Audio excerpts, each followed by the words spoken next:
Well, good afternoon. My name is Ed Morales, Chief Marketing and Innovation Officer for the Pinnacle Group. Today's conversation is a continuum of what we have been focusing on around wealth transfer, specifically on the onset of what we know is happening in 2026, which is the sunsetting of the estate tax law, plus the application of that or the implications of that specific as it relates to the unlimited marital deduction, what that means. Happy today to bring back Andy Weinhaus. Andrew Weinhaus is a partner of ours, and actually he's a partner within our wealth transfer team.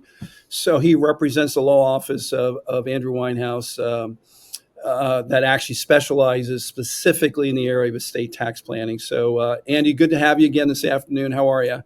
Great, Ed. Thank you for having me. Trust you and yours are safe and staying as warm as possible. Thank you. We are. It's a little bit of a skating pond here in St. Louis. It's kind of like an ice skating rink out there with the ice that hit late last night and early this morning. And hearing from Ed that in Jacksonville it's in the 60s, that sounds like paradise. Yeah, we warmed up a little bit here today. But so, Andy, today's conversation or discussion is on, again, in the same focus as we're looking at estate tax planning, but specifically looking at family limited partnerships, its application, what it is, and so forth. So our discussion today is really going to be homing in on that as we continue the series. So for the benefit of others and those who are on the call, and what is a family limited partnership, and maybe you can describe what it is and what its purpose is, because we hear a lot about this, and to get some understanding. So what is a family limited partnership, and what is its primary purpose? Oh, thanks, Ed. Sure. So family limited partnerships are limited partnerships normally made up, big shock, with family members. And every state, all 50, is going to have a state limited partnership law. Pretty much everyone in the country either follows the UPA, the Uniform Partnership Act, or what we call RULPA, that's its acronym, the Revised Uniform Limited Partnership Act. And basically, they are wonderful tools. I've used them for over 30 years to transfer wealth to a younger generation in a leveraged fashion, meaning that we'll talk about this, that we can get some valuation discounts with them and make that exemption that you were talking about that is going to reduce in 2026 currently, in a sense, act very efficiently. The other wonderful thing about limited partnerships is for family members, normally the younger generation, children or grandchildren, we're able also normally to get them some creditor protections. It's an asset protection planning tool as well as being a really good wealth transfer tool. Many of our audience may think, well, I'm familiar with limited partnerships. Is it the same? I'm also very curious as well to understand who controls the family limited partnership. So maybe you can speak to that, Andy. Sure, Ed. That's a great question. So the normal way that they work, any state's limited partnership law, you're going to have general partners, at least one, and limited partners, at least one. And general partners under any state's law controls the partnership. They're the only ones that vote. They're the only ones that manage the assets. They're the decision makers. And they're going to control that. Normally the elder generation. It's only going to be mom or dad, grandma or grandpa. They're going to want to keep that control till the day they pass away, at least with many, many of my clients over the years. Limited partners on purpose do not vote, do not control the partnership, and do not have any say-so in the management of partnership assets. That's very valuable, actually, in terms of estate planning and also asset protection planning. Normally, again, the children, the grandchildren, I'm just going to call them the younger generation, they're going to be the ones that are the limited partners, with the elder generation being the general partner. So, Andy, when we talk about the actual structure of family limited partnership, a lot of times, even as we talk of the term estate planning, it for many members of the audience, what we hear, well, when they hear that, they're thinking, well, the application of that is really large estates, tremendous wealth. So when you look at family limited partnerships, can you give me what's a likely kind of makeup of a group that this would be fitting for? Is it really just only for the ultra high net worth, or is it something where it has application in different types of family settings or businesses? Can you talk a little bit about who is this a likely candidate for? Sure, Ed. So as I said right at the beginning, it has wide applicability. It will be applicable to, I'm going to call them the ultra wealthy, those that are currently worth maybe more than 25 million right now, but because of, in a sense, the sunset that currently would occur in 2026, are going to be concerned if the exemption does drop from currently about 13.6 million per citizen down to in the range of 6 million if that occurs in less than 2 years. So for the ultra wealthy, it's been a tool that's been used for a long time. However, in my mind, it's also a wonderful tool for those with some wealth. They don't have to be ultra wealthy, but they're looking for whatever reason to protect the younger generation in terms of creditor protections and making sure that an unfriendly party, whether a former spouse, if a child or grandchild goes through a divorce, or they're in some type of profession where they might get sued, doctor, lawyer, accountant, whatever it is, it has applicability there too, because in any state, it's going to provide the limited partners with very good creditor protections. Excellent. So I know you talked about asset protection, creditor protection, and specifically as we look at estate planning, obviously that's a consideration as well. So when you're looking at this as a specific, instrument or strategy to put in estate planning, can you talk? How does it fit in an estate planning situation? I mean, how does that work, Andy? So, as usual, I had a great question from you. What normally happens is the family is going to pick an asset that is either appreciating or has a great chance of appreciating. Something like real estate, the family farm, something like that. Business assets are possibilities too. They're going to make a capital contribution, the elder generation, to the partnership. That capital contribution is income tax free under 721 of the Internal Revenue Code if all they take back for putting assets into the partnership is partnership units, general and or limited.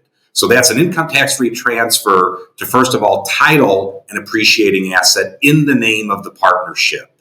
And then what they're normally going to do is over time, or it could be all at once, they're going to transfer those limited partnership units to a younger generation.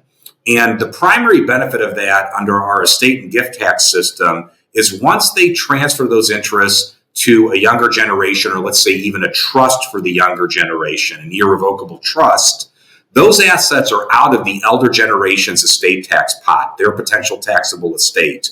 And then no matter how much those limited partnership interests grow over the rest of the lifetime of that elder generation, let's say the general partner's lifetime, no matter how much those assets grow, all that appreciation is out of their estate tax pot. When the elder generation dies, none of that's going to be included. All that appreciation over, say, 10, 15, 20 years, that's not going to get hit with a currently 40% tax at the federal level. And if you happen to live in a state like Minnesota, New York, New Jersey, some of those that have an estate tax, it's not going to get hit with state estate taxes either. So it's a huge savings on that growth in the limited partnership's value once it's been transferred to the younger generation. In addition, which is a great benefit for the younger generation, almost all states will state that a limited partnership, if ever sued and a judgment is out there against them, that judgment creditor can't get at the partnership assets themselves. All they're normally given, for example, in Missouri, is what's known as a charging order. And a charging order allows that creditor to get income if there's any income ever distributed. So what the general partner, the elder generation, might do, if there is a creditor out there that has a charging order, is just flow the income either back to themselves or another limited partner if it's allowed under the partnership agreement, and in a sense, starve out that creditor with a judgment against one particular child that's a limited partner. And in addition to that, the IRS is going to hit that charging order holder with the income tax that, in a sense, would be assessed against that limited partner on a Form K-1. So that charging order holder might be getting nothing but phantom income on which they owe income tax if they're sitting out there just waiting. And that oftentimes forces that judgment creditor to the bargaining table to come to some kind of resolution on whatever the creditor matter is. Mm. So, Andy, again, I'm hearing that obviously creditor proof, asset protection, and you're also covering here specifically where family limited partnerships are certainly an incredible tool to minimize estate taxes. So, as you're going through that, so where do you so how do, is a family limited partnership done in conjunction with estate planning? Is it done separately? Can you kind of walk through the audience as far as so where does one start? Do we start with a family limited partnership, or do you start with the estate planning and then you have consideration for the family limited I'm just from a process perspective. Can you take the audience through kind of where do we start and where do we actually apply the need for either or? So I'm just, if you wouldn't mind addressing that. Great question, Ed. It's normally holistic planning. Most of the time when I get involved, the family members, at least the elder generation, that's going to be the general partner and control the partnership, they've maybe got their basic documents in place. By basic documents, I mean revocable trust to eliminate probate court administration in whatever state and county they reside, medical directives, powers of attorney for financial matters, last wills and testaments. All of that's in place. But they're at a point now where they want to do, in a sense, more holistic planning and start to, number one, if it's still applicable to them, reduce potential estate taxes. Number two, in this window we have of about 2 years, use the extra gift tax exemption of about 6 million per citizen right now, 6.5 million per citizen, that may go away, would go away in 2026 if under the current law everything sunsets. And then they're also looking holistically to protect their kids or even grandkids from creditors. Oftentimes, the family limited partnership is done in tandem with a dynastic, generation skipping, irrevocable trust that will be the title holder of those limited partnership interests for the benefit. That trust will be for the benefit of kids and grandkids. It's a holistic approach. Excellent, Andy, and thank you. So when you think about some of the do's and don'ts here, and I know, listen, there's so many, the circulatories, there's a lot of publicity going around, looking at tax planning, estate planning, legacy planning here. And so there could be a lot of loopholes here. There could be a lot of concerns about, well, do I do this and don't do that? So when you look at family limited partnerships, if you were able to say, here are the 2 or 3 reasons why that you would definitely want to do it, and here are 2 or 3 reasons why, well, maybe it would not be applicable. Can you give me kind of what are the do's and so don'ts, if you will, as it relates to an FLP? Sure, Ed. So the biggest benefits just tax-wise, normally attributed to family-led partnerships, is the ability for the elder generation first to contribute assets, make a capital contribution to the partnership, and take back partnership units income tax-free, again, under 721 of the Internal Revenue Code. And then once that asset, the family farm, real estate, business interests, whatever they are partnership assets, the gift of that limited partnership block of units to either kids or grandkids or a trust for their benefit, by IRS doctrine, it does receive certain valuation discounts for lack of marketability and lack of control, because by nature, under state law, the limited partners don't vote and don't control the management of the partnership. So you're going to be able on average, and I don't like to speak for the CPAs or the certified valuation analysts that come up with these discounts, but I'll give you a range of anywhere between 15% to even up to 40% of the true market value of the underlying partnership assets can be discounted for use of that gift tax exemption when limited partnership interests are transferred by gift. So that's quite a bit of leverage if we're getting, let's say, a 1/3 discount as to the real fair market value of the underlying asset, because in a sense, the piece of the partnership that's being gifted is limited and therefore doesn't control, doesn't manage, and by longstanding doctrine and court cases, even IRS doctrine itself, are allowed some valuation discounts. And that really helps us leverage that 13.6 million of current gift tax exemption that every U.S. citizen or resident has. Those are the true benefits, along with, as I said, on those limited partnership units, once they're gifted to the next generation, for the elder generation that's still in control through that general partnership unit, it's out of their gross estate. It's not going to be included. All that appreciation that might occur over the rest of their lives, if it's an appreciating asset, none of that appreciation in theory should be subject to estate tax. Now, the detriments, and everybody should know those. Number one, it really is a gift. So when the general partnership holder gifts away those units, they might be gifting away a fairly significant portion of the cash flow from the underlying asset. Like, let's say the underlying asset is an apartment building and it's pulling in rents and there's profit even once all the expenses with the apartment building are, in a sense, kind of incurred. That profit, in theory, under the partnership agreement, some of it, a good chunk of it, might be flowing to the limited partner holders. Now, that doesn't mean that the general partner is without access to cash flow.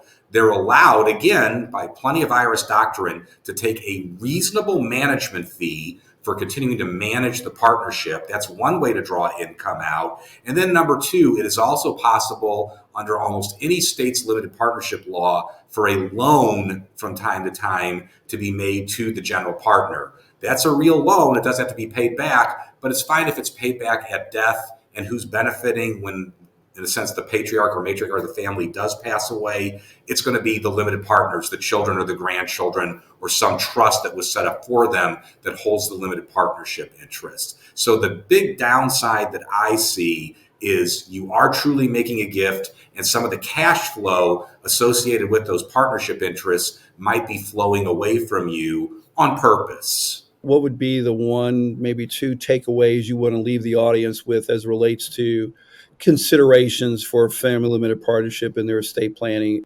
Sure, Ed. So number one, it is a way for the elder generation, parents, grandparents, to control an asset even though they don't own the asset for estate tax purposes. That's number one. Number two, as long as, in a sense, the family is reasonable on their valuation discounts, they're going to be able to leverage their currently larger gift tax exemption that very well may go away in just 2 years. And then number three, you're going to be able to get asset protection for those limited partners under almost any state's law if something were ever to go wrong in their lives in terms of a divorce or some other type of creditor coming at them. That's the three big benefits to family limited partnerships. That's great. I only mentioned two. You brought in three, and I'm grateful that you brought in that three, because the asset protection creditor proof is not something that should be lost here. So, listen, Andy, I appreciate the interaction and our time together. I'm hoping that our audience finds this very helpful and useful to as we continue to look at strategies and discussion, awareness, and education around what is wealth transfer and what are some of the strategies and planning that one can consider. So, Andy, again, on behalf of the Pinnacle team and all that are listening, thank you so much for your time today. We wish and hope that you stay warm, stay safe, and we look forward to connecting again very soon. Thank you. Thank you, Ed.